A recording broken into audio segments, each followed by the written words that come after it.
This is your friendly neighborhood ex-Muslim Abdullah Samir. I'm here to tell you how my life has improved after leaving Islam.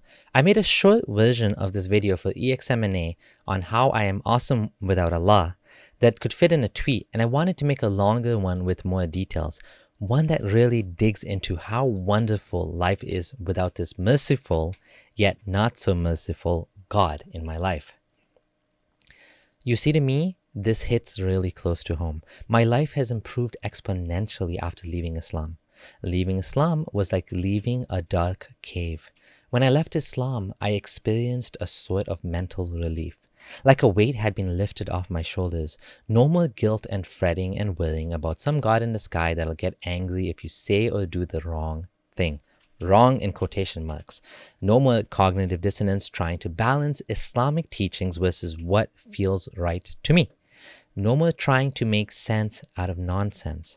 When I was a Muslim, I was constantly evaluating everything against Islam. This book says so and so. What does Islam say? Is it compatible with this teaching? Can I accept this or do I have to discard it? Do I have to feel guilty about reading this?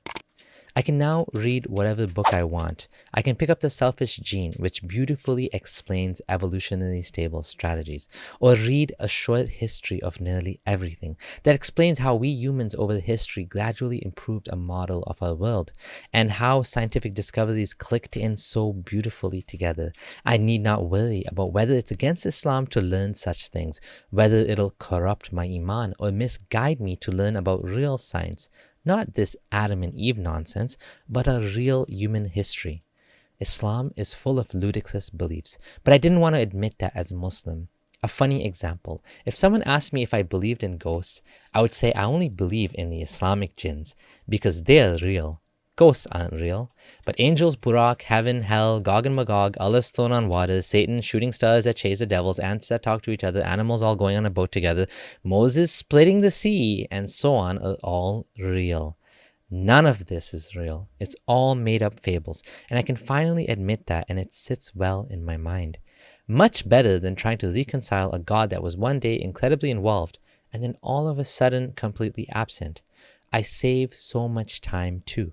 I don't have to wake up and do useless adhkar or prayers anymore, but I now meditate. And let me tell you, the difference between the namaz and meditating is night and day. Meditation can change your life. Namaz is just an annoying ritual that was used to make Muslims obedient to Muhammad and read his poetry, aka the Quran, as much as possible.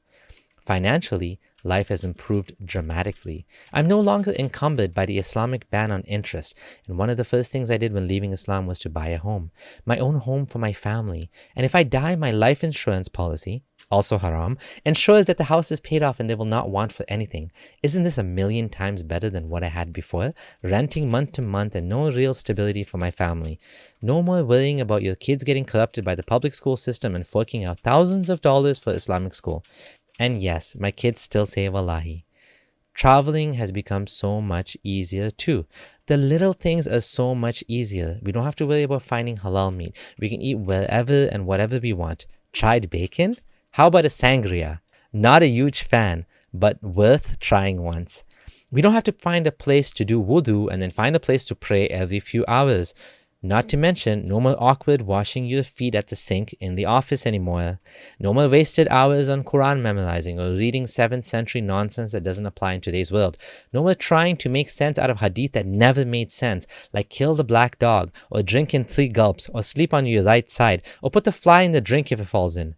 The things that people think you leave Islam for, like drinking alcohol, drugs, and sex with multiple women, don't even feature in my life. The things that matter to me are what I choose on my own accord. I am the master of my own life. I took my life back from Muhammad. I am no longer a slave to his desires and his wishes, and neither am I a slave to my own desires. I choose to live my life according to what will make me successful in the long term. That means I am no slave to my desires, but I put in energy into my health, into exercise, into spending time with my family, spending time doing things I enjoy. I watch TV, I make videos, I read books, although I've not read anything in a while now since the lockdown. If you speak to my friends, people like Abdullah Gondal, Vidu Wids, and Hirs Sultan, they will tell you the same. Life couldn't be better. We aren't missing a thing. Actually, There is a thing. I do miss a few small things. Because I invested so much into Islam, all my friends were Muslim. So I'm studying again to make new friends and to start a new life post-Islam. It's not easy, especially if you leave Islam and are older. So I do miss some of that. But it's nothing specific to Islam. It's just my life choices and how I decided to live. I've made so many friends now, including other ex-Muslims and the occasional rare Muslim friend, that I can say I'm happy without that formal community.